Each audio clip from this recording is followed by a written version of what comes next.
everyone, to our Tuesday, November 22nd, 2022 regular closed session meeting of the East Bay Mud Board of Directors. In accordance with Government Code 54953E, this meeting will be conducted by webinar and teleconference only. A physical location has not been provided for this meeting. Director Coleman is participating remotely. A roll call, Madam Secretary. Director Coleman. Present. Director Katz. Present. Director McIntosh. Here. Director Mellon. Present. Director Patterson. Present. Director Young. Here. President Linney. Here. If members of the public are online and wish to make public comment, please use the raise your hand feature in Zoom. Madam Secretary, is there anyone online for public comment? I don't have any hands online at the moment. I have one, and then Eric Larson is in the audience and has a public comment. Okay. When prompted, please state your name, affiliation, if applicable, and topic. Please refrain from providing personal information. And the Secretary will call each speaker in the order received. You'll have 3 minutes to speak. However, I have the discretion to amend this time. The Secretary will track time and inform each speaker when the allotted time has concluded. Okay. We have George Cleveland. And George, you should be able to unmute your mic. And your 3 minutes start now. Thank you, Risha. I hope you can hear me. Yes. Okay. Good morning, members of the board, General Manager Chan, and anyone else attending this meeting. I'm George Cleveland, the Chief Steward of Local 2019. At the previous board meeting a couple of weeks ago, you heard from 2019 about some issues concerning our members. Since then, our member whose supervisor said to, quote, stop being a baby, unquote, has resigned from the district. The thought of being forced to work for a supervisor who had such contempt for him was untenable. And the idea that the manager will prioritize teamwork over the health and well-being of a subordinate and declining the employee's request to work for someone else and move to another department is deplorable, as is favoring the supervisor over our member. And while our member had been with the district for not quite 3 years, he brought with him over 30 years of engineering experiences at other public agencies as a line employee and as a supervisor.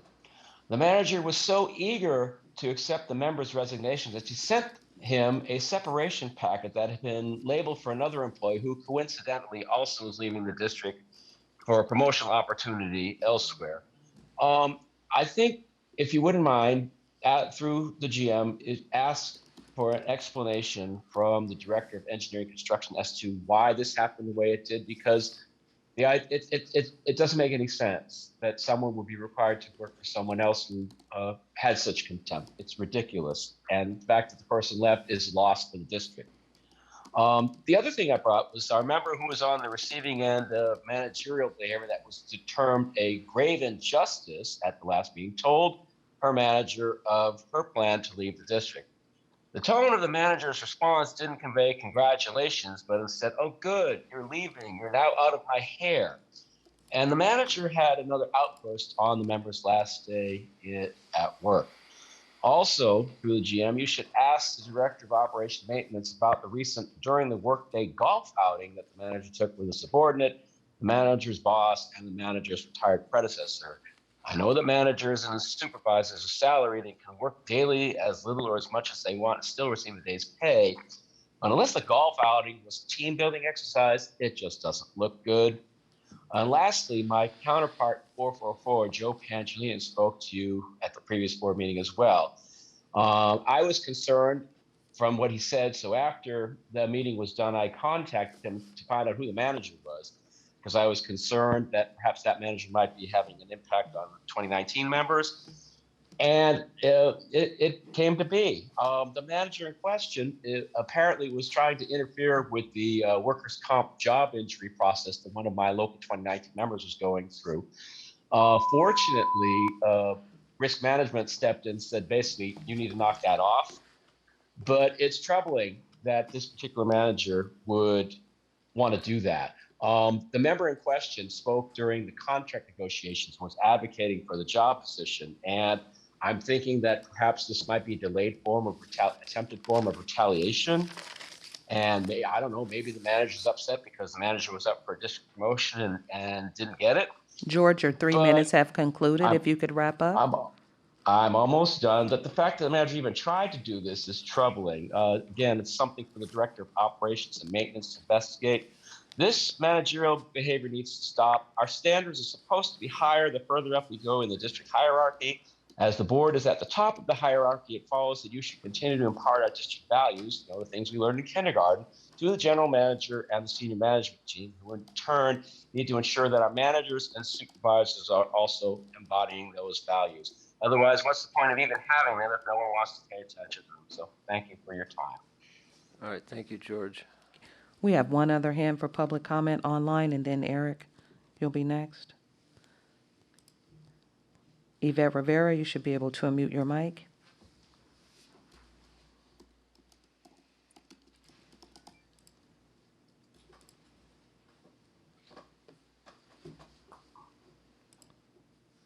Yvette Rivera, you should be able to unmute your mic. Otherwise, we're going to go to the next speaker. Hello, Risha. Yes, your 3 minutes will start now. Thank you. I have a question before I start speaking. I'd like to speak on a board agenda regarding the policies that are going to be accepted and during the general speaking portion. That is at 1:15 this afternoon? Are you talking Oh, I'm about the sorry. regular Yes. agenda? We're on closed session, public Oh, comment yeah, right closed now. session. Okay, Okay. sorry about that. Thank you. I wanted to talk about the HR legislation minutes that are in the package for today. I know that in closed session, you're also going to be talking about the Pierce and Bland lawsuit. I saw that on file on the agenda. I do want to talk about the fact that during these public board sessions and during our public comments, the district continues not to accurately record in the minutes what employees talk about. I thought it was just me. I thought it was just speakers that come and whistleblow to the district. But when I heard Director McIntosh and John Coleman speak at that HR legislation meeting, and they talked about accountability, I mean, very passionately about what the district is doing about accountability in response to what I said, which was when Derry Moten brought up the 5 pillars of leadership, I said the first one should not be leadership. Leadership, I can't, I'm having a block about it, but it should be leadership accountability. Were you going to say something? I just said leadership commitment is what the first pillar is. Thank you so much, Director Linning. So I thought that the minutes would reflect what we said. And Director Coleman's comments were, Director Coleman and Director McIntosh's comments and my comments were sugar-coated. Director McIntosh brought up the George Floyd murder and the Black Lives Movement. And I piggybacked on that and said how the district wasn't making people accountable, even though the nation was. Police officers could no longer hide behind confidentiality agreements or retire and go home and earn their pensions after killing people, killing Black people. So I just hope that the district moves towards more transparency in regards to the Shante Scott case. Finally, I'm told I'm going to get the settlement agreement in regards to the Pierce and Bland case. I hope I get all those documents, just like I got the documents when I asked for the cases that happened here at FMC. I'm sorry I think I'm taking up too much time. I just hope that the district moves forward towards more transparency, and in regards to policy 501, that they eliminate that policy or at least eliminate the protection that the union has from confidentiality when it comes to disparate treatment of members. That's all I have for right now. Thank you, I yield.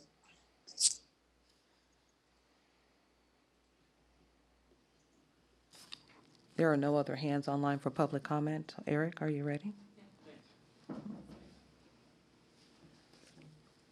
Your 3 minutes start now. Thank you, Risha. Good morning, President Lenny, board members, and General Manager Chan. This morning, the Finance Committee received the financial review report. I do think that the full board should receive the financial review report as a budget workshop, as you do the budget workshops to better understand our financial performance and adherence to the adopted boards. I did commend the board and management on keeping East Bay MUD on strong financial footing through extraordinarily challenging times. But I'm not here just to pat you on the back. I'm here for the same reason I'm always up here: salaries and staffing. There is a pervasive and chronic problem throughout the district of staffing shortages. And now we can't even hire to fill vacancies because there's a shortage of applicants. People don't want to work here at the wages we're offering. Wastewater plant operators, there are only 9 eligibles on the list to fill 6 funded vacancies. Plant maintenance mechanics only have 6 eligibles on a brand new list to fill 3 funded vacancies, with more retirements looming, and they haven't even passed the hiring interviews or functional tests. We used to get 3,000 applicants for wastewater operator and training positions. Now we're lucky if we get 100. Heavy equipment operator recruitment has only 5 minimally qualified outside candidates. Truck drivers and heavy transport operators have only 5 eligible on the list, with 5 funded heavy transport operator vacancies. They're filling those vacancies.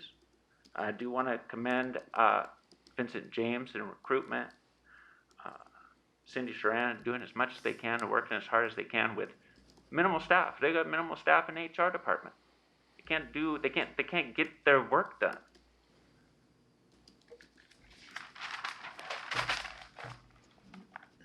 The district continues to try to do more with less. There's a new goal of pushing from 22.5 miles all the way to 30 miles with the addition of only 1 mini crew will not work without necessarily relying on contract support services. Contract dump trucks, contract heavy transport operators, contract paving, contract flagging, contract fleet. The list goes on. The problem is not just at 444. It's pervasive throughout the district. Engineering and administrative delays in approving applicant work, HR inability to print our MOU, inability to provide lists of new hires, or to timely process grievances in accordance with our MOU, let alone the billing backlog due to the loss of 1 single clerk. According to Mike Ambrose, he doesn't have enough supervisory staff to provide oversight for heavy equipment operator training on a simulator that the district purchased for $30,000 to provide in-house training for our water distribution plumbers to promote to heavy equipment operator classifications, because Mike Ambrose doesn't have enough supervisors. Eric, your 3 minutes have ended. I'll wrap it up. Thank you. To solve these problems, you're going to need to either drastically raise rates or change the funding strategy, relying a little bit more on refunding debt for capital projects and putting less reserves into capital and more into operations. The current strategy will not work to maintain the status quo on staffing while workload increases. We have aging infrastructure at the district, and the wastewater system and distribution and transmission requires us to invest in what you all say is the most valuable resource, our staff. Thank you very much for your time. Thank you, Eric. Thank you. Do we have other speakers? We have no other speakers online. All right, we will now convene to discuss closed session agenda items. We're scheduled to return here for our regular meeting at 1:15. All right, thank you, everyone. Welcome to our Tuesday, November 22nd, 2022 regular business meeting of the East Bay MUD Board of Directors. In accordance with Government Code Section 54953E, this meeting will be conducted by webinar and teleconference only.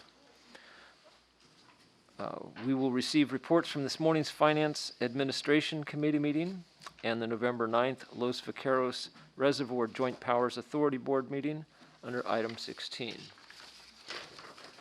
Director Coleman is participating remotely. A roll call, please, Madam Secretary. Director Coleman, Present. Director Katz, Present. Director McIntosh. Here. Director Mellon, Present. Director Patterson, Present. Director Young, I'm here. President Lenny. Here, please join me for the Pledge of Allegiance.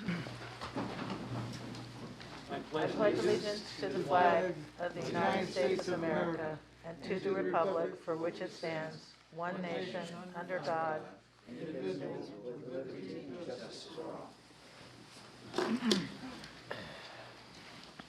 All right, we are on, let's see, there are no announcements required from closed session, and we're on to public comment. Members of the public are online and wish to speak on agenda or non-agenda items, please use the raise your hand feature in Zoom. Comments on non-agenda items will be heard now. Comments on agenda items will be heard when the item is up for consideration. Madam Secretary, is there anyone online for public comments on non-agenda items? I have one hand at the moment for public comment. One moment.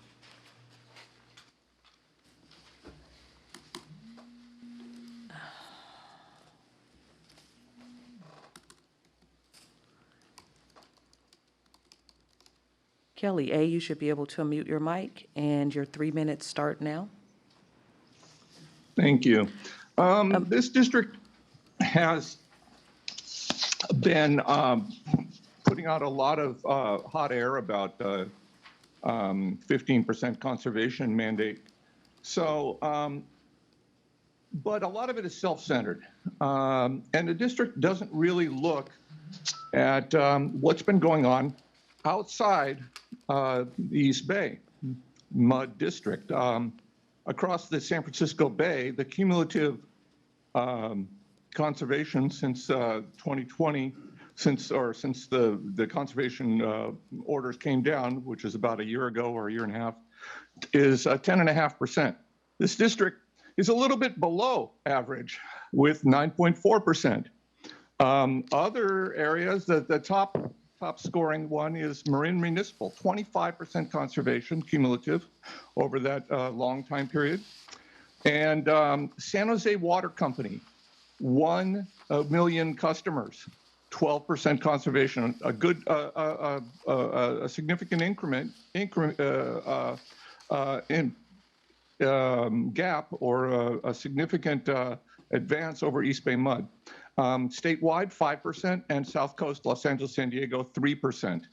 So the Bay Area is doing great, and East Bay MUD is lagging a little bit in the Bay Area. And how is that when East Bay MUD has some of the most loud and targeted and individualized drought restrictions? Well, let's compare what is San Jose Water Company doing? What's their secret? How do they get to 12% conservation? Well, it's very simple.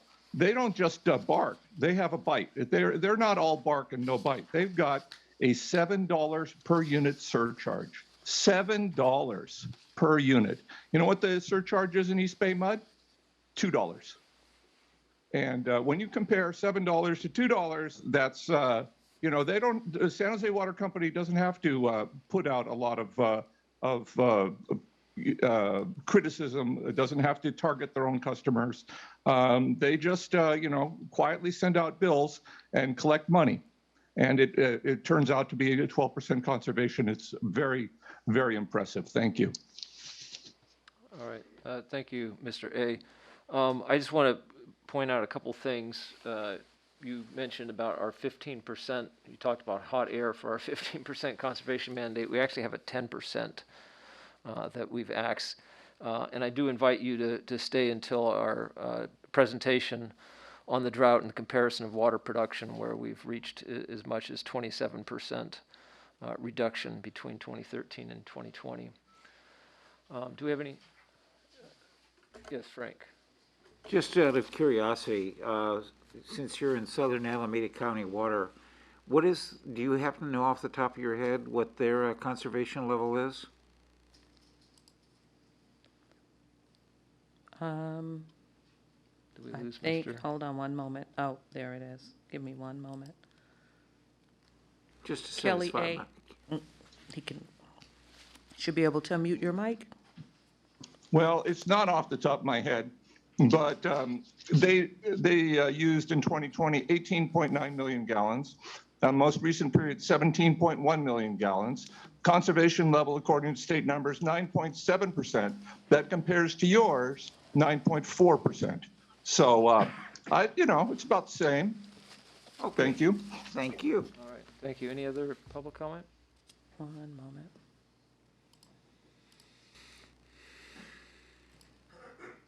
Yvette Rivera, is your comment on a non-agenda item or an agenda item?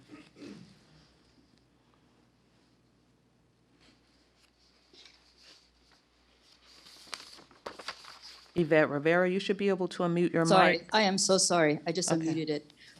It's going to be both. Okay, so on your non-agenda item, your 3 minutes will start now. And can you tell us which item you'll speak on the agenda? I'm going to be speaking about the policies that are going to be accepted by the board or ratified by the board. And that is consent calendar item number 12. Your 3 minutes will Thank start you. now for your non-agenda item. Thank you. I want to, I guess, speak directly to Director Katz because he made a comment after I spoke this morning, and I tried to respond to his comment about something that I said during the meeting. And it was in regards to what I said about getting rid of a policy. I hope that, typically at this 1 o'clock, 1:15 meeting, when a board member speaks, the public is allowed to respond or at least give a short rebuttal. I tried to give a rebuttal to what Director Katz said, and it wasn't intentional. I could see completely that it was not intentional. But I hope that the district, and I know that the district was short on time this morning.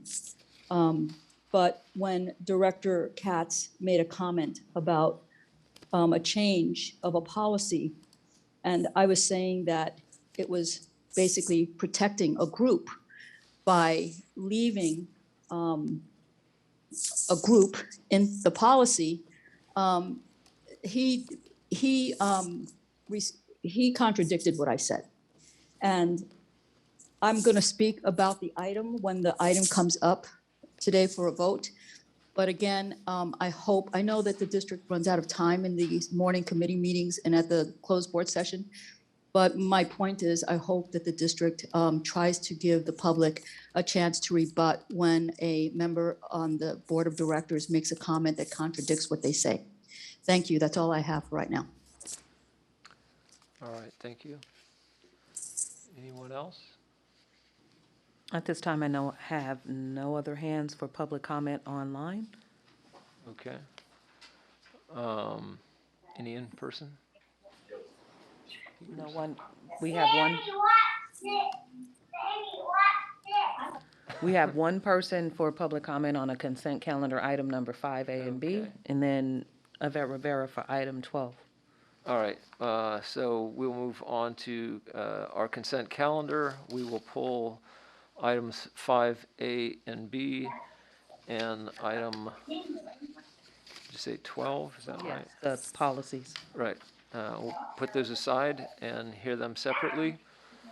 The rest of items, do I have a motion?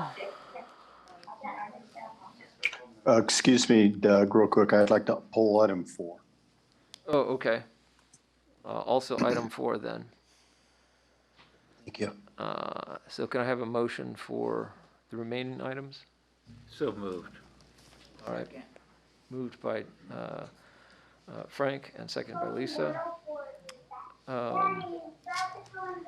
All in favor? OMC, we have to do a roll call because John's not here. Correct. Okay. Director Coleman? Yes. Director Katz? Yes. Director McIntosh? Yes. Director Mellon? Yes. Director Patterson? Yes. Director Young? Yes. President Lenny? Yes. All right, motion carries unanimously. John needs to go on mute. Do we have, where's the background noise coming from? Kids I think coming. you got the grandkids in the background there. Is that John? All You're right, on that's mute, John. Director Coleman. All right, well, so now you have to unmute the fellows. Now I'm on under mute, not muted. How's that? Yeah. Almost. All right, so this is item 4, was that right, John? Yes, I asked to be polled. I want to know how long the educational display will be up on the first floor lobby. Because right now, the public isn't really allowed into the building, and it's a lot of money, $236,000.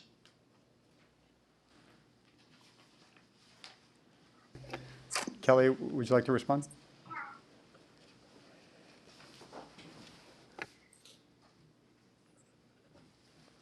Hi, so that represents a, pretty, large scale redo of the lobby that would not just be necessarily for visitors, but also for employees and for visitors, for contractors who might come into the building. So the idea is that it would be a permanent display that hopefully over time, as, COVID kind of recedes, as we're able to have more visitors come in from the outside of the building, that it would be something that would kind of tell the story of East EBMUD through the last 100 years to other folks who would visit the building.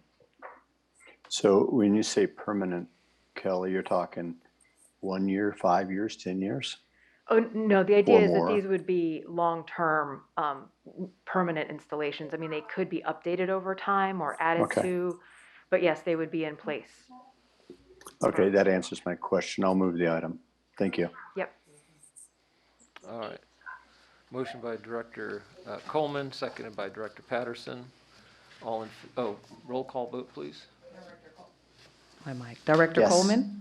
Yes. Director Katz? Yes. Director McIntosh? Yes. Director Mellon? Yes. Director Patterson? Yes. Director Young? Yes. President Lenny? Yes. All right, motion carries unanimously. We're now on to, I think it's 5? It's 5A and B. Okay, 5A and B, and we have a speaker on that.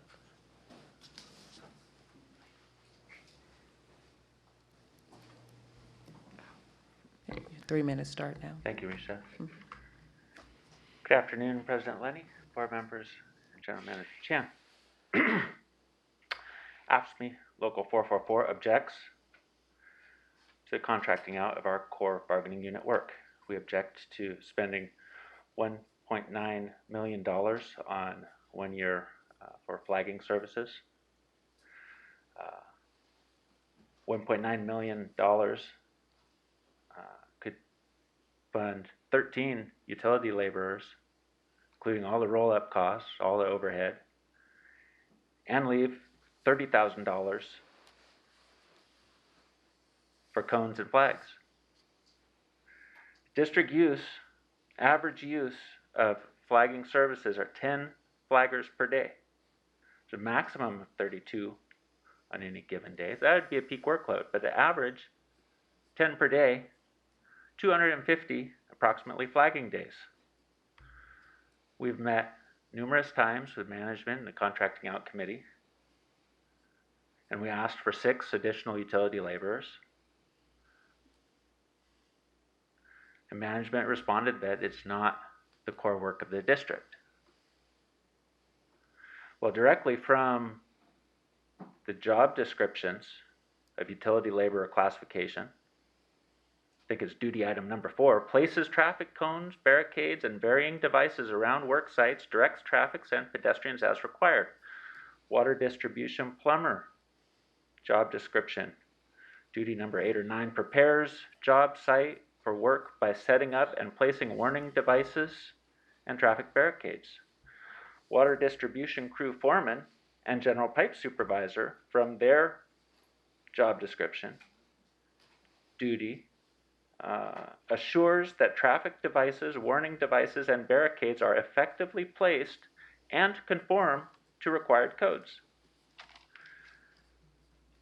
Your BD1 notes that the use has increased since 2015 due to increasing agency control requirements.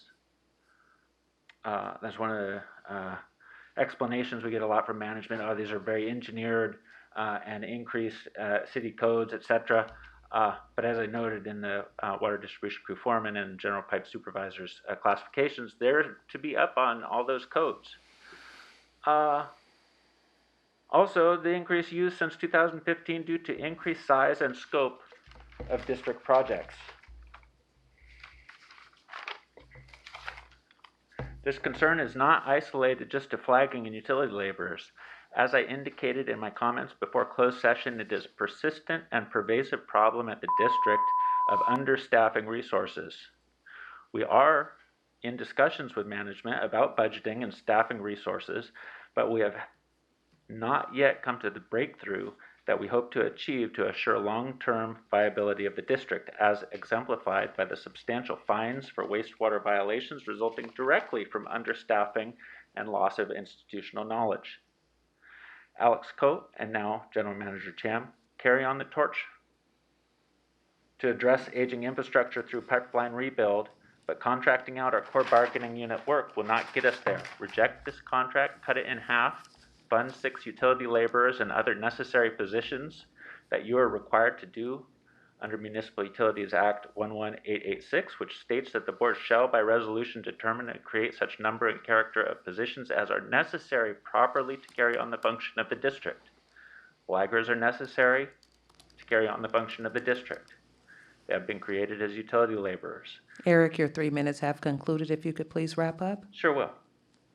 So I ask you to reject this contract and ask for the right number, because we're clearly not there with the average daily use of 10 contract flaggers per 223 flagging days per year. Thank you.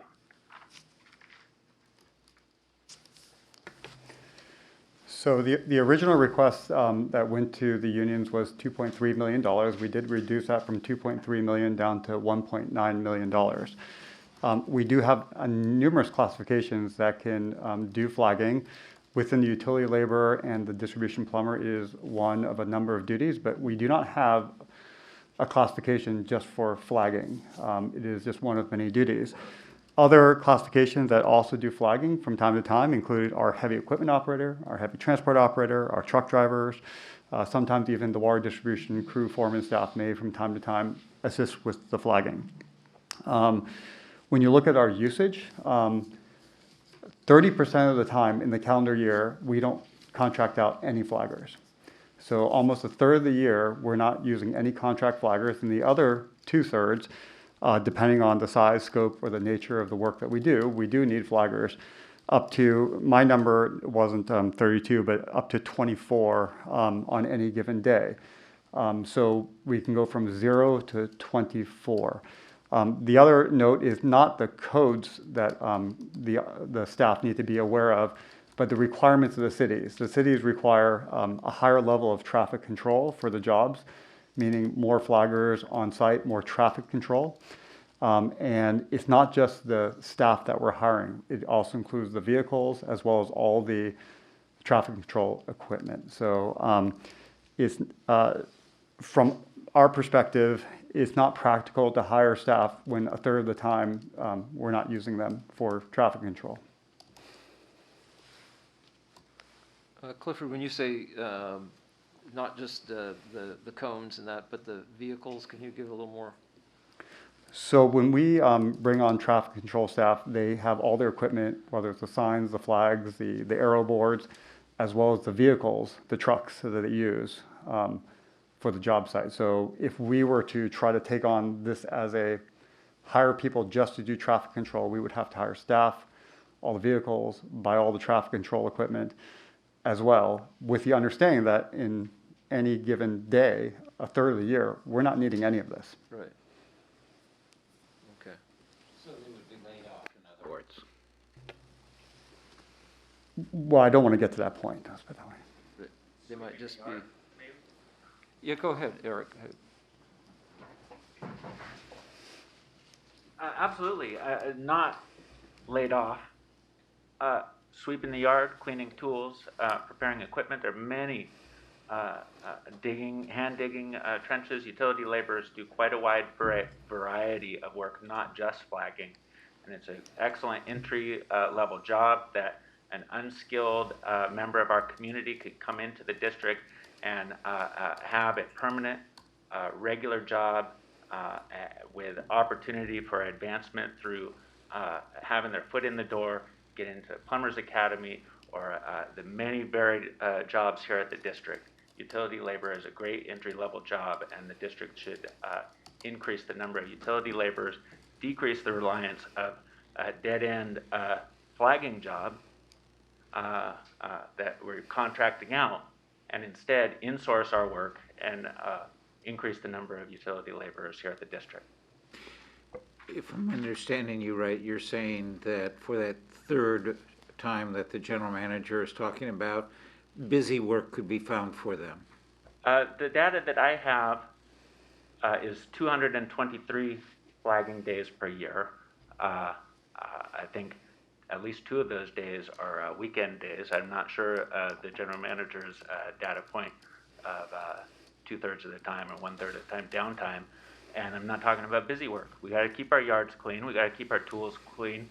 We have to maintain our system. If you don't clean up your system, if you don't clean up your tools, it all gets degraded and broken, and we've got to reinvest in buy new equipment.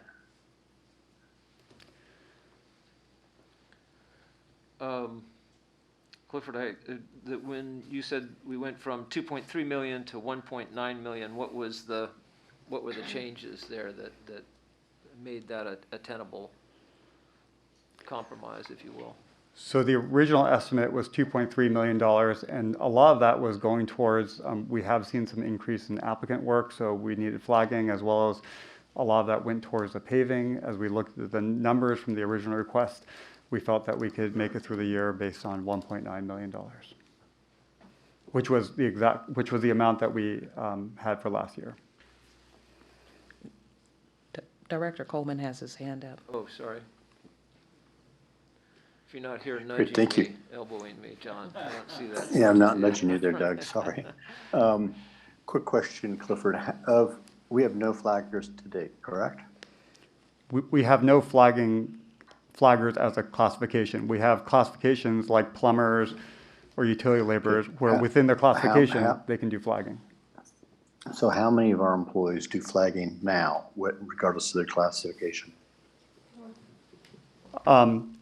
Any one of, so if you look at our plumbers and utility laborers, like I said, heavy equipment operators, I mean, you're probably looking on the order, we have about 200 or so plumbers at the district, 60 heavy equipment operators, 60 heavy transport. I mean, we probably, I'm just going to throw out a number, probably 400 to 450 people who have done it in one fashion or another as part of their job on any given day. They could be asked to do it.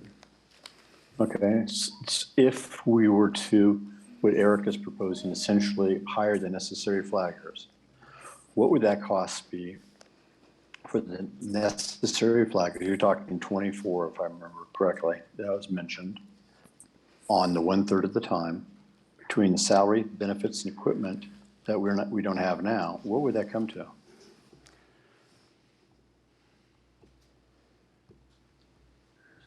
If I can interrupt, the average daily use was 10.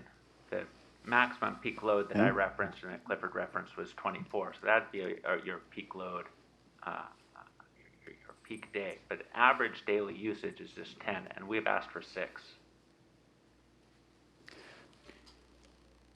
So what would that cost be for 6 or 10, full-time, salary, benefits, and equipment? Again, I mean, 140. salary by itself, just looking at the direct cost for 10 employees, you're probably on the order of $1.5 to $2 million for the direct cost, not including the equipment, and then the ongoing fees to pay for the equipment. And I also just want to point out, even if we were to do that, I mean, we have other staff right now to do the things like cleaning up the yards and doing other things. And logistically, if you have staff assigned to one task and then you need flaggers and you have to start moving people around, it becomes logistically very challenging rather than calling a contract when you need it. Okay, thank you. Andy? I appreciate from the staff's report in response to the comment that there is a need for some degree of this contract, that we don't want to have layoffs at our agency. We do want to utilize in-district forces as much as possible, but I'm also not convinced that we are doing that with the size and scope of the proposed contract. It does seem like this is a similar situation to what we have experienced in other recent contracting out discussions, and I really appreciated my colleagues on the lead HR committee who did some pretty productive work to resolve how to reconcile these perspectives. I would like to see us hire more utility laborers based on understanding that that explanation. It does seem like a third seems to be low, at least if without additional information to help me appreciate what our potential utilization could be. So I'd be interested in more information or a process to figure out what our maximum in-house utilization could be, so that we could minimize this contract and utilize in-house labor as much as possible. That's what I'm understanding based on the discussion we're having. And maybe I'll just quickly add too. I mean, we have been meeting with Local 444 to talk about the staffing issues across multiple FM&O contracts with proposals for additional staffing to support this. So not flagging, but for the other types of work that we're doing for FM&O. So these are conversations that are ongoing right now as far as what the resource needs would be and a potential proposal as part of the next budget cycle. Marguerite? Yeah, I mean, I'm appreciative of Eric's comments and also of the logistical side of this. I guess a few things come to mind. One is that I know there is a desire to increase the pipeline of people coming into the district at the lesser skilled level to enhance and create pathways for that. A question I have, I know we did a fairly large recruitment for utility laborers earlier this year. And I'm mindful of what you said this morning, Eric, in our closed session comments about the problems of filling positions that have been open and the lack of people coming in. What's the situation in the utility labor or classification for the positions that we had, you know, the eligible list and et cetera? Does For the anybody know that recruitment, off the top? Vince, do you know how the recruitment for the utility laborers is coming along? Or, I mean, it's been completed, but how that positions are getting filled and how many people are on the list? Off the top of my head, I do not know, but I can easily find that information for you if you'd like. Okay. I mean, because it's sort of, in a way, it's kind of a moot point if we're not, while it might be great to let's add on, you know, let's recruit more utility laborers, if we're not actually getting, I mean, do you at least even recall, did we end up with an abundant number of applicants? I mean, what was the dynamic? I do remember we have a robust list to choose from. Okay, so unlike some of our other more highly skilled positions where we're having difficulty really creating a list that has, you know, more people on it than are needed, more positions, more eligible people than there are positions to fill. That's not the case in this utility laborer classification. Is that accurate? We have plenty of people on the list if we had the positions to bring them into? That is correct, Director Young. Okay, so I do think, I mean, it seems to me that this is, while flagging isn't a full-time, I mean, if I wouldn't want to be a full-time flagger. You know, you know, are there, you know, is there enough, you know, room to think about how adding this adding positions in this category fits into an overall, you know, career development path for, you know, sort of entry-level laborers to have pick up some of this flagging work. So I think there's room for some conversation still. Yeah, I mean, we will continue to have discussions with Local 444 about the various positions for the, like, truck driving or dump trucks, I should say, and other type of activities. I wouldn't recommend that we hire staff to do flagging by itself. It is a task within, other, like we hire plumbers, we don't hire flaggers. We hire laborers to do a lot of labor work, we don't hire flaggers.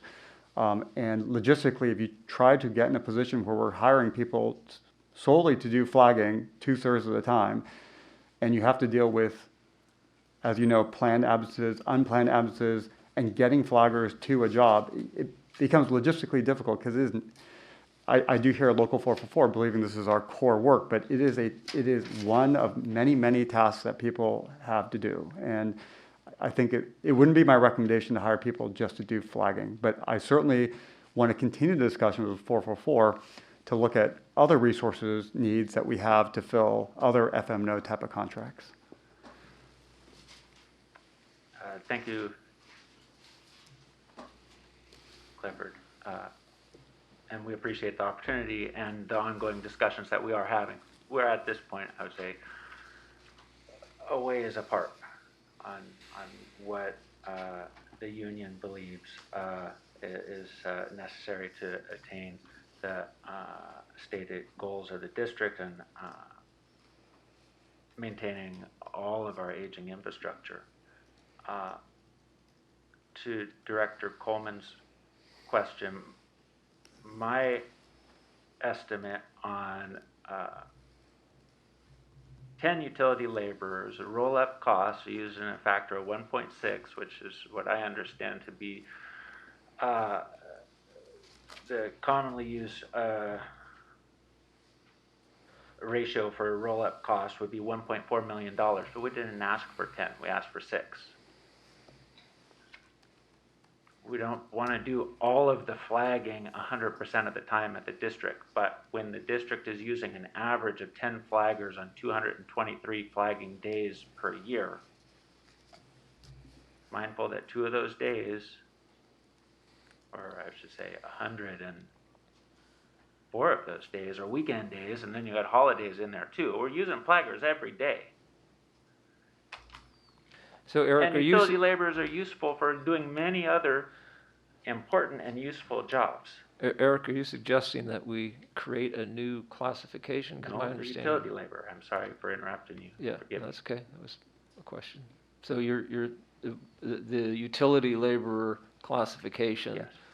would include being a flagger and Flagging and other work such as hand digging trenches, cleaning tools and equipment, all of the other labor-oriented work of the district, which in the field, in the street, is a very labor-oriented job. Dave, maybe, do you want to add some additional information just on the numbers that Eric is talking about in the days? You're probably more familiar with those numbers. Sure. Just real quick. So Eric is correct. On average, there's 10 contracted flaggers a day, but we don't operate to an average. Clifford's also correct. Especially during the winter, about 30% of the time, we don't need any flaggers, 0. That accounts for weekends. That accounts for holidays. We get the question a lot about what do employees do when it's raining out or cold or too chilly to pour asphalt, what have you. We have a lot of other people that are cleaning tools and sweeping the yard and doing those other tasks that we have to keep them very busy on those cold and dark and wet days as well. Does that help? Yes, thank you. yeah, I mean, I think what I'm grappling with here is just, it seems like the nature of the job is that it is very much up and down with the need, and not particularly conducive to someone that we're hiring as for the primary reason of doing flagging services, and that particular job is not a core skill that East Bay MUD does. I mean, it's a job that needs to be done, but not one of those core skills that we need to have in-house, and we need to have as someone who has institutional memory of doing these things and the skill level and that sort of thing, and that it is actually better done as needed by the hundreds of employees that we have who are qualified to be able to do that work when they can be pushed into duty to do that. But otherwise, that it's more suited for a contractual type of basis where you can pull people in for the peaks and not have to lay them off or find other things that really are not all that needed to do other times. So I'm in favor of supporting this contract, especially since there's been efforts to bring it down and try and tighten it as much as possible.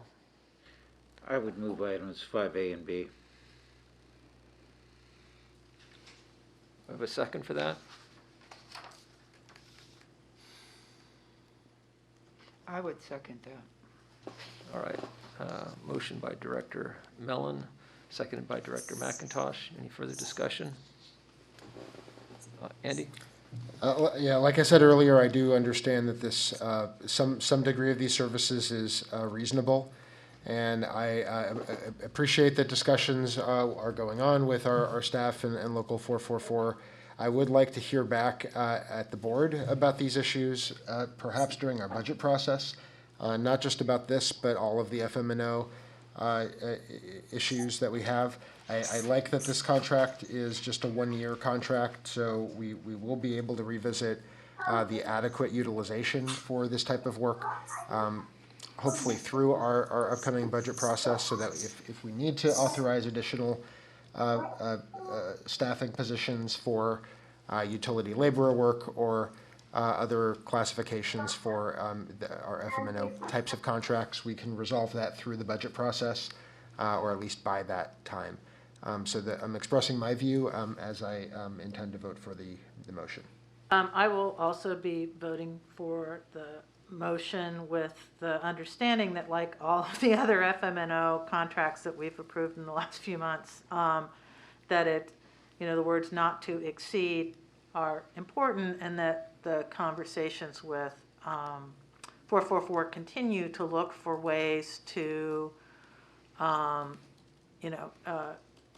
increase, at a reasonable level, the work that we're bringing in-house, and especially with the eye towards our utility labor classification hiring as we hope to recruit the next generation of long-term East Bay MUD employees, and that perhaps some creativity in thinking about them doing more flagging than they do now, or other ways to, move around the classifications in those situations, to really look at when flagging is needed and how it might be integrated as part of a core thing that could end up bringing in more people into the utility labor classification. But with that, I'll be voting for the motion and looking forward to the budget discussion. Any other comments? All right. So let's have a roll call vote then. Director Coleman? Yes. Director Katz? Yes. Director McIntosh? Yes. Director Mellon? Yes. Director Patterson? Director Patterson?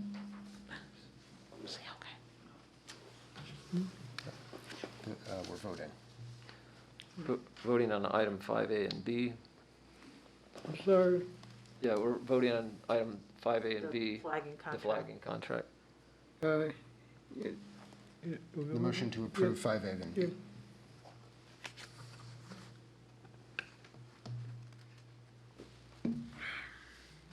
Was that an aye? I made a motion. The motion's been made and seconded, and we're doing the roll call vote. I said I voted. Okay. Director Young? Yes. President Lenny? Yes. All right, carries unanimously. We're now on the item 12.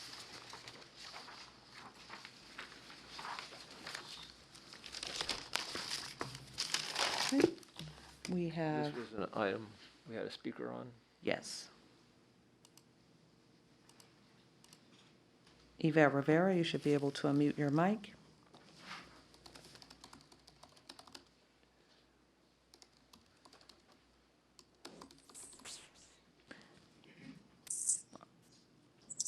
Are you there?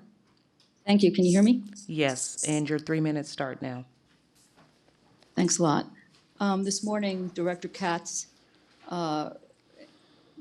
responded to something I said about policy 501. Policy 501 prohibiting confidentiality of settlement agreements. I contend that this policy should never be used as a reference by anyone at the district, especially district attorneys. Director Katz inferred that this policy is necessary to provide guidance to East Bay MUD employees. Attorneys at the district should be getting current law, not referring to aged policies when writing up settlement agreements. This item, policy 501, was last updated 10 years ago. 10 years ago.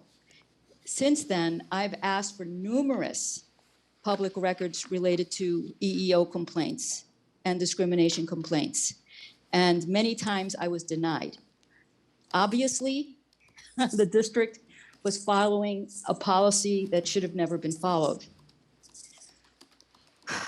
District attorneys should be getting relevant continuing education units and reading the law, reading current law, not looking at aged policies. I'm going to go ahead and say that when the George Floyd killing happened, I thought about how many red flags must have gone up before those killings. And when I looked at this prohibiting confidentiality of settlement agreements and how the second paragraph of this agreement says that this policy isn't going to apply to MOU grievances or civil service grievances, I was so disappointed, because that's where those red flags come up. Imagine the killers of all of these people of color. Imagine if their grievances were out in the light. Imagine if all of the discrimination, disparate treatment, misogynist, retaliation was not hidden. I want to tell you that I read an East Bay MUD determination a few years ago that stated that a district employee openly used the F word to describe a queer person, a gay man. He openly used it in the workplace. Years later, a few years later, he was promoted to supervisor. So when I think of the George Floyd killing, I think of how many police officers threw up red flags and nobody did anything because those agreements were held in confidence. I'm going to end this just by saying that if this board moves forward to approve policy 501, which shouldn't even be in place, the last paragraph should be removed. Thank you for your time. I yield. All right, thank you for your comments. Any comments, questions? I just have a question when I read that second paragraph. It basically says that those matters shall be guided by, or as I understand it to read, is that those matters shall be governed by the disclosure requirements and objectives under the California Public Records Act, basically saying it's not for us to determine. There's California state law that applies to those kinds of matters. Is that the wrong way to read it, or? That's my understanding. Derek, would you like to add anything? Yeah, that's the correct way. I mean, we let Public Records Act law guide us, particularly where it's clear. Right, so we're not saying that confidentiality is prohibited under those grievances. What we're saying is that those matters are under the purview of the California PRA. Correct. And this policy, and I apologize because my microphone's walked off, but this policy applies to settlement agreements only. So, and it was updated to reflect recent changes in the law that prohibit confidentiality of employment law-related settlement agreements. So, but where the Public Record Act mandates or allows disclosure, we certainly disclose those documents when the Balancing Act allows us to. We have two hands for public comment. We have Director Coleman, and then Yvette Rivera has a hand up again. Great, thank you very much, Risha. Under 901, we discussed this morning in the Finance Committee meeting, just so people are not caught off guard. We're supporting as it's written, but it'll be coming back to us in early 2023. I asked that a section be added to support the finance monies, or if you want to call it monies, grants, and legislation to assist on fire control and fuels management on watershed lands. That sort of encompasses UMRA and our other activities as well. And so that's going to come back to us in early 2023. Then Yvette did raise, I think, a valid point. That's going to be brought back to look at is when it's called fire control and fuels management on watershed lands, whether it should be fire control and fuel management on district lands. And that will be reviewed also in early 2023. And I just want people to be aware of that.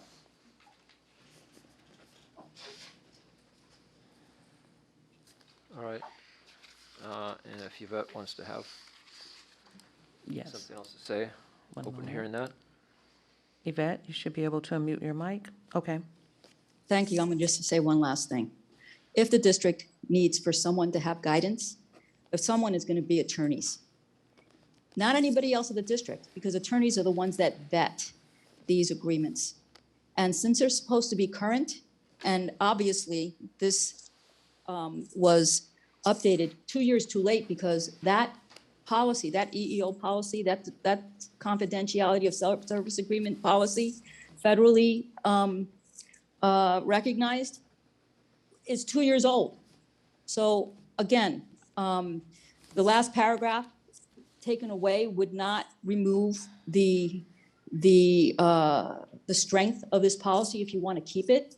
But again, why should East Bay Mud attorneys be looking at a policy for current law? They should be looking at the law books. They should be doing research and taking CEUs. That's all I have. Thank you for your time, and thank you for allowing me to respond. I yield. All right. Any other comments, questions? Can I have a motion? I'll move the item. All I'll right. move the item. All right, moved by Director Coleman.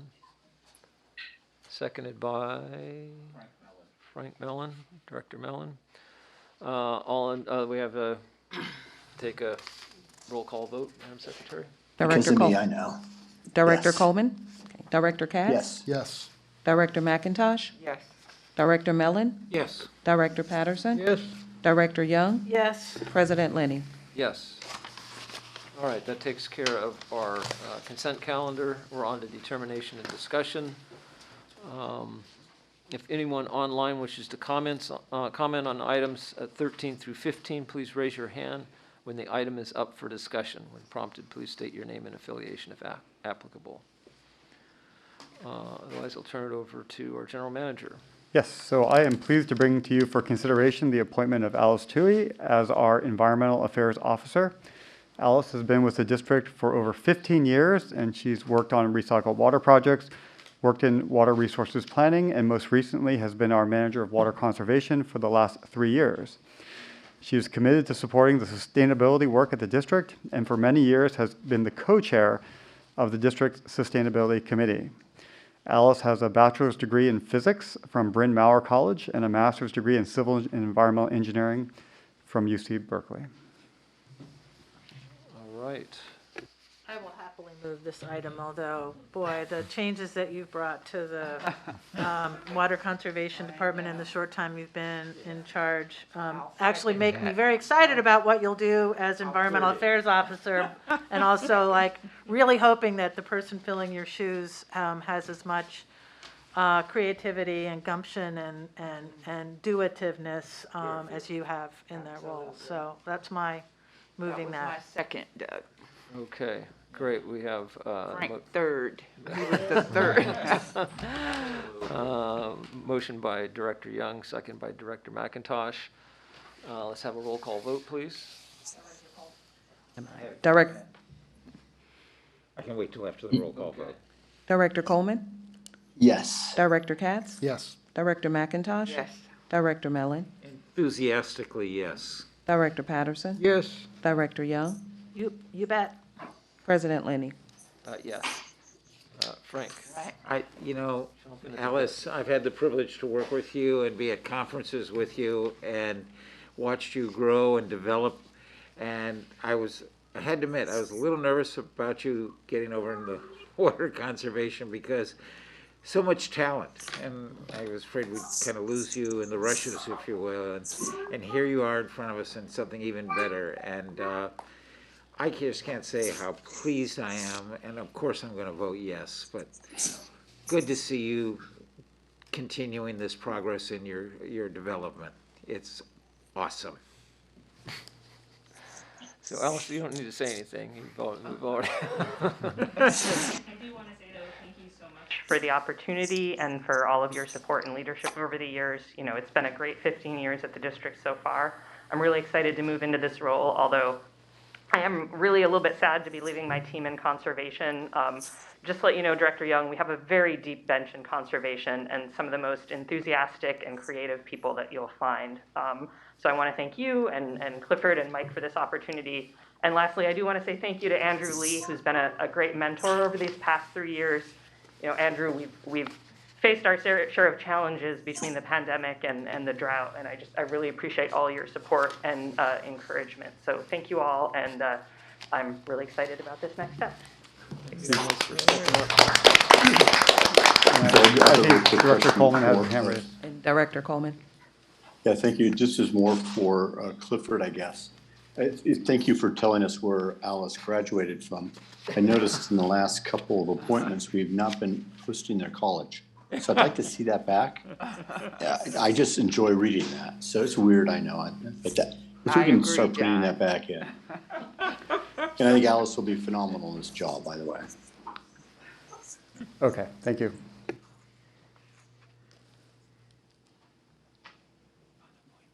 Maybe I'll just add, part of the reason why we have not listed the college, and from time to time I might mention it, is just because as we work on the DEI work going forward, that the college that people go to, certainly within the application process, that information is getting redacted.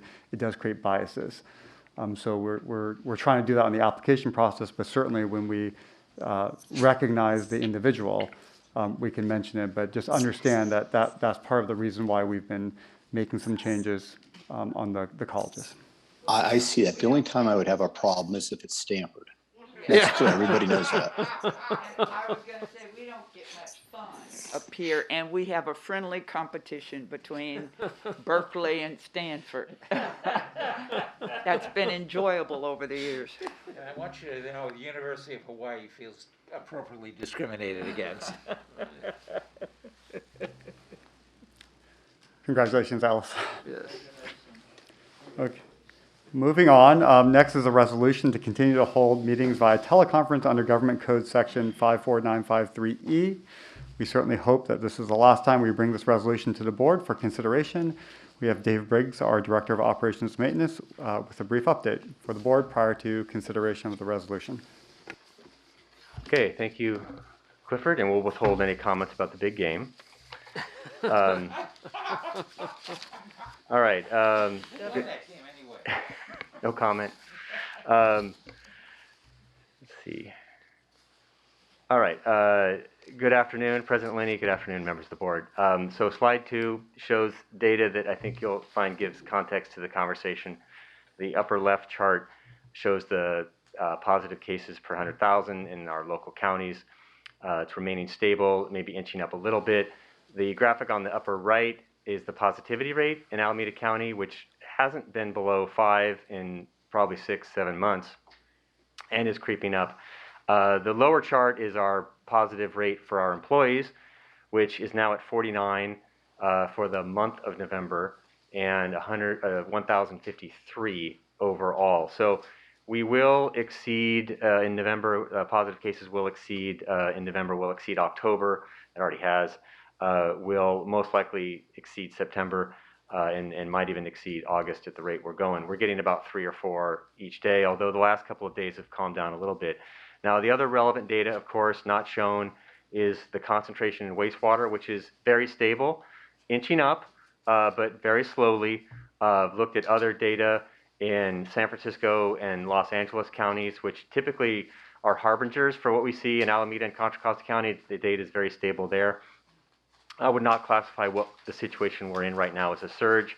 And although when you hear from experts that talk about Bay Area data, most of those conversations are warning related, but not alarm related. Dave, could you remind me the positivity rate? How's that different from the positive cases? The positivity rate is just the number when tests are recorded, official tests are recorded, the percentage of them that are positive. The positivity rate is just literally the number of positive tests in a county per 100,000 residents in the county, right. Which of course is underreported because the kits that many of us use at home never reach the county and the health department. Right. The positivity rate is a percentage there. Correct. Yeah. Yeah. Okay. The other one is just That's a ratio. me. Right. Okay. Okay. So in terms of our own employees, as I mentioned, about 3 or 4 a day. Which is, but the regional data, the wastewater data is not showing that type of an increase, which is giving me reason for some confidence. We have a couple dozen employees who are not at work and teleworking. Nearly all employee positives are attributed to outside of work. When we do have 2 employees that are in the same place at the same time and are both COVID positive, and there's no explanation outside of work, we do classify that as a worker-to-worker transmission. We've had a handful this year, both inside and outside, but those are very rare. And we haven't had an employee hospitalized in 2022 for COVID. Okay, so we do have a plan, and it's outlined here. You've heard it before. The first step would be for the board to consider rescinding the emergency declaration at your next board meeting, which is December 13th. We would consider opening the district for the public beginning of next year and transition employees from the emergency telework to permanent or long-term telework beginning at the middle of the month in January. And we would consider lifting the mask mandate for indoor spaces at the end of January. So that's the plan, that's the time frame. We, of course, are having ongoing meetings with employees and the unions to keep them informed of this and all the mechanics that are involved in this, and those conversations will continue. So just some background on the district's own emergency declaration. The general manager declared it on March 7th, that was Alex Coate, I believe, on March 17th, 2020. 7 days later, on March 24th, the board ratified that emergency declaration at the next available meeting. Staff, as Clifford mentioned, staff do not plan on bringing another resolution, which you'll see shortly, back to you at the December 13th meeting. So if you do adopt the resolution today, it will cover you for 30 days. It'll cover the December 13th meeting. That one can be conducted virtually, but beginning in 2023, absent any action taken on the 13th of December, the board meetings would be public again with a physically disclosed location. The state plans to rescind its declaration at the end of February. The counties are going to most likely follow suit. Alameda County and Contra Costa County will most likely follow suit when the state does act, if they do at that time. Cal OSHA and Cal DPH will probably take a little bit longer to unwind, as they typically do, but they will closely follow the state plans, presumably. That being said, as the board knows, there are at least 3 laws that are relevant to the district and our management of COVID that will extend through 2023, and those laws relate to presumption of workplace contraction of COVID, reporting, and actually, no, the paid leave expires on New Year's Eve of 2022, so only 2 laws would extend into 2023. The implications for rescinding the district's emergency declaration, the first and primary foremost one is that staff have an emergency contracting authority under the emergency declaration up to $500,000 without competitive bidding.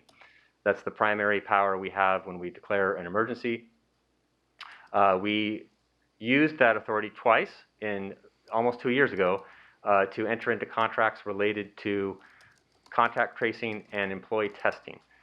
Those contracts have been subsequently brought back to the board, and those authorities have been increased, and you've seen that probably 2 times for each of those contracts. And when all is said and done, or in mid-December, if you rescind the emergency declaration, we would bring all of those costs to you and display how much money we have spent on those contracts, other incidental costs related to COVID, and the operational status of the district before you take that action. The other aspects to the emergency declaration, when we do, and we have on a couple of occasions gone beyond state guidance, state health code, state regulation, and for additional protective measures for employees, such as the face coverings that we're all wearing right now, under the emergency declaration, the emergency operations team has some discretion to implement measures very quickly in the interest of employee safety. And if we rescind the emergency declaration, certainly the emergency operations team, if it was still active, would have less ability to do that unilaterally. There would be more meetings with the unions and employees prior to some of those safety protocols being implemented to the extent that they affected the working environment. I mentioned the emergency operations team. If all this goes according to plan, we would probably stand down the EOT probably in mid-January. Dave, Director Coleman has his hand raised. Director Coleman? Great, thank you, David, and for the great presentation.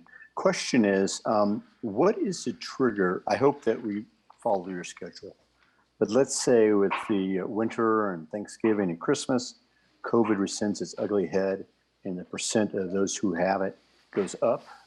What is our trigger to say we need to extend or reinstitute the declaration of whether members coming to meetings, public coming to meetings, or whatever else the case? Yes, Director Holman. So we have talked about that. There's a variety of metrics that we monitor and will continue to monitor as the holidays come upon us. I've mentioned them before: positivity rate, concentrations in wastewater, certainly hospitalization and ICU capacity, the contagious nature of whatever variant we're talking about. I don't have a specific numerical trigger for you right now that says if this metric is above 4.7, then this happens, but we are keeping track of it very, very closely. And we do have a threshold that if it was exceeded, we would advise the board to pivot. So that's great, but I think we all work on measurements, especially you engineers. So I would like a memo to know what those measurements are going to be. If we hit 7% positivity rate, do they come back, or what might be the cases, and understanding that there's variability in it. I understand. So we'll have that, in a memo form or at the December 13th meeting? Yeah, I mean, we can provide an update in December, but again, I certainly would support Dave in the sense that, having any single metric would be, it would be one of a number of things that we would look at. And if you look at our plan, part of the reason why we're bringing employees back mid-January is to see if there's a wintertime surge that's occurring. I think there are differences too between where we are today and the past, in the sense that in the past, when we talked about last year bringing people back, there was still quite a bit of lockdown and isolation. Now, pretty much everything is open. People are doing everything they need to do. So there's a lot of exposure right now that didn't happen before. So although we'll see upticks from time to time, I think we're just in a different circumstance. So I think we could bring back some metrics, but just understand it's not going to be as precise as you may expect an engineer to want to look at things. Okay, I was being a little facetious. Sorry there, David. Have we discussed I know you said that we would, if we need to do something, we'll talk to the employees and to the unions. The plan that you're developing, is that going to be discussed with the employees and unions before Absolutely. It's announced? Okay. All right. Thank you very much. Yeah, so Director Coleman, just to clarify, these conversations have been going on for several weeks. Fantastic. Great. Thank you. All right, Andy. Along the lines of what Director Coleman was exploring, it seems that if we do not adopt this resolution again in December, but there is some sort of surge that does leave the staff or board members desiring the benefits of the resolution, at least for temporary purposes in January, we would have two approaches in my view. One would be consideration of predictive metrics as of that moment in time at our board meeting in December. We could look at where we are on that date. It might not be at the level of severity that would indicate that we should proceed with the resolution, but if predictably that indicator means that we could be on the road to something that would exceed the metric in January, I would sure hope that we still do continue the resolution that additional time. If we're reaching that level, that indicates a surge will worsen to exceed that metric in January, whatever that metric is. The other approach would be if we suddenly cross that threshold after it's too late to take action because our second December board meeting will be canceled, we might need to do a special board meeting for the purposes of adopting the resolution so it would take effect. And I do see some eyes there, so I might want some clarification on the process if it is more streamlined, if we have a more streamlined process available. I would think if we get that circumstance, we could make that resolution the first thing that we do at the January meeting. So the Brown Act does allow you to meet virtually for the purposes of adopting the resolution. So if we need to re-adopt, it would be a new resolution, but we could meet virtually to adopt that resolution. Okay, that's helpful clarification. In general, I do think that the legislature gave us a very good balance of tools. After we get through this surge, it's my hope that we can rely on the balance of the amended Brown Act and understand that we can still include board members who are able to work but are testing positive through the types of findings that are available under the amended Brown Act. And perhaps we did receive some information about that. And at the appropriate time, as we make that transition, it would be, I think, useful for the board to get reminded of that. We do have a top of the year Brown Act training, and maybe it would be good to get reminded of our procedures so that we can understand when is appropriate, what procedures would we use for those narrow circumstances under the amended Brown Act. Any other comments, questions? Yeah, I'll be voting no again, only because I feel that we have come dangerous. I mean, whatever we do in the future, I think we have to get back to people are here unless they have a damn good reason not to be. COVID may be one of those, but what we used to do is if I got the chicken pox or the flu or something like that, I wouldn't be at the board meeting, and it wasn't the end of the world. So I don't think there's some special exception that we should be making for COVID compared to any other communicable or contagious type of disease. If you're sick, you don't come to work, and that means sitting at the table. But otherwise, unless you have an excused absence and a reason to be excused, you're here and not participating virtually. There you go.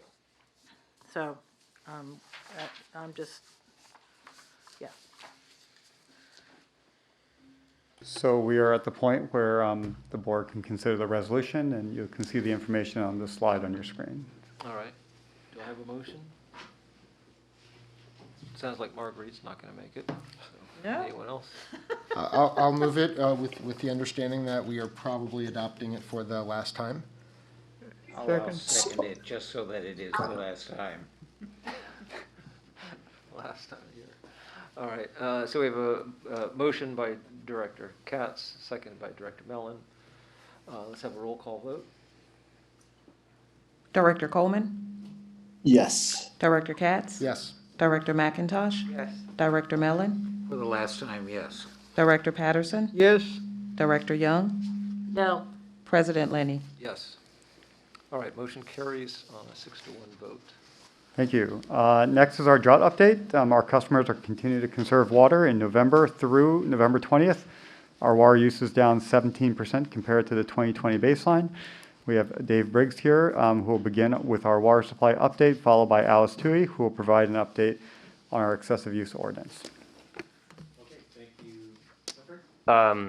So real quick, just to set you up here, our storage a couple of weeks ago was 518,000 acre feet in the system. It is increasing at about 1,000 or 2,000 acre feet a week, so that's good. It's heading in the right direction as we enter winter, but still well below rule curve, especially upcountry. The forecasted supply, which of course this time of year needs to be taken with a grain of salt. Such a wide range of hydrologies are possible at this point. That being said, statistically, if we have a 90% or dry exceedance or a very dry hydrology from here forward, we would still be able to reach 500,000 acre feet of storage, even under that hydrology. And a median or average hydrology would get us to the point where we would be making flood control releases throughout the spring and summer and end next year at a sort of a maximum carryover threshold of 630,000 acre feet. So, and that assumes roughly the demand we have now, roughly the same levels of conservation, and no purchased or no supplemental water. So it won't take much to get us out of this, as we've been saying. We do have a little bit of hydrology in the 2-week forecast, maybe 2 inches upcountry, an inch locally in the next 2 weeks. That will keep us roughly at pace with the water year in terms of averages if we get 2 inches of precip upcountry. And with that, I'll give it to Alice for more details. Thank you. Thank you, Dave. Hello again. So most of the discussion, I think, today is going to be on the excessive use ordinance. But before we get to that, I did just want to share this chart. At our last board meeting, the board had requested to see how our conservation numbers look compared to 2013. Normally, we talk about 2020 as our baseline because, in part, that's what the state has chosen for the baseline when they're looking at their sort of 15% statewide goal. So in this table, you can see January through October production, 2013, 2020, and then 2022. And then the comparisons, the 2022 versus 2020 is the one that you're used to seeing. So you can see that, like, you know, this year started out very dry, so we had pretty low conservation savings, but it ramped up significantly in the summer. And then that last line shows that should be, I think that last one should be 2022 versus 2013. So my apologies that number is a little bit off, but you can see that, like, our consumption in 2022, when you compare it to 2013, is quite significantly lower. So I think that just goes to show that, you know, in that last drought that we had, customers, and in the current drought, customers have been making permanent changes to their water use, things like taking out their lawns, putting in efficient irrigation systems, fixing leaks, as well as potentially adopting, you know, more water efficient habits. So that's great to see, and we will continue to monitor those trends. So moving on, so there is a new excessive use list that is out today that I think should be on the days. So just as a reminder, we've had our excessive use ordinance in effect since 2015. We did update it last year to comply with a new state law that requires us to have a method of identifying and discouraging excessive use anytime we're in a certain, you know, drought situation, particularly when we have mandatory rationing. So currently for a stage 2 drought, the threshold for single-family residential customers and individually metered multifamily customers is 132 units per billing cycle. That works out to be around 1,646 gallons per day. And that was activated in April when we moved to a stage 2 drought. We have been doing, again, a lot of outreach to customers. Back in May, we sent courtesy notifications to about 13,000 customers with high use. The first time customers have an exceedance, they get a warning letter. The second time they had an exceedance or subsequent exceedances, they get a notice on their bill. And in mid-October, we did start sending a second letter to those customers that have violation to, again, just kind of, you know, reinforce the message, let them know about the appeals process, and hopefully get their attention and direct them to, you know, ways that they can save water. Customers can appeal their violations. We can grant appeals for medical reasons if there are leaks, or obviously if there's a billing or a meter issue on our side. And conservation staff are always happy to work with customers to try to find ways to bring their use down. So let's talk about where we are today. Through the end of October, we've sent over 2,700 warning letters to customers who've exceeded. The list that's on the days today, that's for bill statement dates October 1st through October 28th. Given that we have a 2-month billing cycle, that means that you're still seeing summer water use here. You're seeing a lot of August and September water use. And you recall that first part of September when we had the heat wave and water use went up. So we're kind of seeing that right now. This list we have removed names of folks who did successfully appeal. There were some folks who let us know that they had leaks that they fixed. There are some customers who are still in the appeal process, so those names are not on this list. We do continue to have a media interest. I believe to date we've gotten requests from 7 media outlets and 3 individuals, so this information will be shared with those folks today as well. And I think you've gotten the list in 2 formats. So one format is arranged by ward, so it's easy for you to see, your constituents, and then the second, it's the same list, but it's just ordered by the approximate gallons per day, just so you can kind of easily see what the larger uses are. And we can, we're happy to continue to provide the lists in both formats or provide other information. Just to respond to some questions we've gotten in the past, this current list has about, I think it was 14 customers who are delinquent on their water bills, but there are no capped customers in this list. So I'm just going to pause for a moment. I'm happy to answer any questions about this. We have one hand for public comment. Of course. Want to take the comment? Go ahead. Okay. Kelly A., you should be able to unmute your mic. Your 3 minutes start now. Well, as usual, EBMUD is so deep into the PR implications of this that you can't see the forest for the trees. On that slide with all those monthly savings, nobody bothered to add up the numbers for 2020 and 2022 and then divide them out. And I did, and so that's 8.6% savings if you do that over the 10-month period. We see here that when you talk about the media coverage, why don't you put out the media coverage? Why don't you share it with the board and share it with the public and tell us how you look in the newspapers. Newspapers are really, they're not very sympathetic to EBMUD's drought shaming. That's the hashtag that's being used on Twitter, drought shaming. San Francisco Chronicle, October 25th said, the district has the most aggressive conservation policy in the Bay Area this year, and the only one to put hard limits on consumption. This is obviously, if it's the most aggressive and the only one to have hard limits, then it's not a state requirement. That is not a state requirement, and your PR people telling you that the state is forcing us to do this are mischaracterizing and they're factually wrong. Then when it comes to who's being hit, well, we have 7% of your customers that are being hit with 80% of the fines. That's what came out of that list in the report, detailed report in San Francisco Chronicle in the article I just referred to. That's the customers in Alamo, Danville, Lafayette, and Orinda. That's 7% of your population that are getting 80% of these fines. In fact, Alamo by itself, it's in a class by itself. That's 7 violations per 1,000 residents, which is triple the violation rate of Danville, Lafayette, and Orinda, and it's often a different universe compared to the rest of the district. So we have a board that's geographically elected where 1 or 2 of your board members represent these violators, and the other, all the other board members are sitting there with hardly anybody being hit by these political penalties. So this kind of drought shaming is very targeted geographic discrimination with very narrowly focused penalties focused on people who own giant palatial estates and are watering rainforests. And I don't think that's a crime. It's not a crime in San Jose. It's not a crime in Los Angeles. It's not a crime in most places, and it shouldn't be a crime. It might be very expensive, but it should not be a crime. Thank you. If I may, President Linney, just to clarify this point, the state law, SB 814, requires us to have a means of identifying and discouraging excessive use during certain declared drought emergencies. It does give agencies different options on how they comply with that regulation. So that's why EBMUD has an ordinance. Other agencies might have a rate structure or a tariff or some other system that meets those requirements. All right, thank you for that clarification. If there are no further questions? Yeah, I don't see any.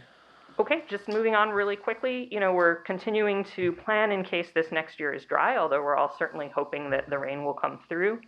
We are continuing with our drought winter messaging, with messaging focused around turning off irrigation systems, taking advantage of the cooler, moisture conditions to do planting, that kind of thing. And we are continuing to monitor the excessive use program, the list of violations, and to respond to any customers who request assistance with bringing down their water use. And then the goal would be to see how things go in the winter and then potentially revisit our conservation goal and drought stage in the spring. And if there are no further questions, I will close there. All right, thank you. Great, thank you. Those are all my reports. All right, we'll now move to reports and director comments. If anyone online wants to comment on items 16 through 17, please raise your hand when the item is up for discussion. When prompted, please state your name and affiliation if applicable. Committee reports, the minutes from the November 8th Planning and Legislative Human Resources Committee meetings were included in your packet. We will now receive reports from this morning's Finance Administration Committee and the November 9th Los Vaqueros Reservoir JPA meetings. Director Patterson, would you like to kick us off? Yes, the Finance Administration Committee met this morning. There were 4 items on the agenda. The monthly investment and transactions report, an oral report was given. It was accepted and moved to recommendation, which was clarified on the consent agenda earlier today. The financial review for fiscal year 2022, a great presentation, a collaboration of the auditors, controller's office, and the manager of budget, all chimed in and gave us an excellent presentation, and the district is in sound order. We moved from that into the revision of district policies, which you just heard a few minutes ago and took action on. That was recommended. And then the employee reimbursements, the list gave us the understanding and background on all the transactions that were covered during that period. That's the report. All right, thank you, Bill. Director Coleman? Great, thank you very much, Doug. The Los Vaqueros committee met on the 9th of this month, and we covered items on future board meetings, very lively discussion. I think people, especially Marguerite, might like that. We approved amending the authority purchase policy and the cost share agreement, as well as working with approval for standard service agreement and appreciation of service for Linda Lazat, who used to be San Jose City Council member, and was on the Santa Clara Valley Water Board, who is leaving that agency. Therefore, it was her last meeting. So it was a thank you to her for all her service to the community. All right, thank you. Please submit items for future consideration to the general manager. Are there any director comments at this time? Happy Thanksgiving, everyone. All right. Yes, I Bill. too wish happy Thanksgiving to everyone. 3 items that I took part in. NAACP had the election of officers on the 12th. I attended that meeting and the election. So there'll be a new president coming out of there for the first of the year as well. Cynthia Adams is going to be the new president. I think the other elements, NAACP showed up again with the outgoing president, and they had a testimonials to that president on the 17th. And again, I would like to share appreciation to staff for helping prepare materials for me as I attended those meetings. And in a off-camera conversation with East Bay Regional Parks, D. Rosario, they proposed honoring the men who took part in the Port Chicago standoff years ago, and they're going to get some congressional recognition, and we are preparing a resolution to that effect, which will appear on the 13th calendar in December. And I think that's admirable given the conditions at that time, that passing down through history, we reach back and recognize the valiant contributions and sacrifices that people made, which they were first condemned for and now are held in high regard. That's my input for today. All right, thank you, Bill. Any other I want to make sure the staff knows that I appreciate how they surround us and come to our effort when we're doing these things. It is appreciated. I don't know how often that gets said, but I want to make sure I say it. And to that end, thank the staff for a great joint ward briefing that we had and all the work there that was done. Yeah, thank you, Bill. Really did think it was both informative. I always appreciate it. Seems like it's a different group of people and government officials and community members who come to these ward briefings, and every opportunity that we can take to educate them and have a back and forth and questions and answers on things that we're doing that are complicated and don't fit into a Twitter message or even ability to get out in newspaper articles. It's great that they come there, and I think particularly this last time it seemed like we had a lot of leadership in the local community, certainly within our 2 wards. Attend there, and it was a great briefing by the staff. So thank you, everyone who is part of that. Made it really Sharing successful. that event with Doug, I wanted to say over the years has been very, very good. It's been very workable. I think we got caught in the election process, and so our crowd wasn't quite as big this year with all the demands that have been placed on it, because most of the people who come support the election and all the other at-will things that are going on currently. And Doug, we might select an earlier time next year. Yeah, yeah, I think so. All right.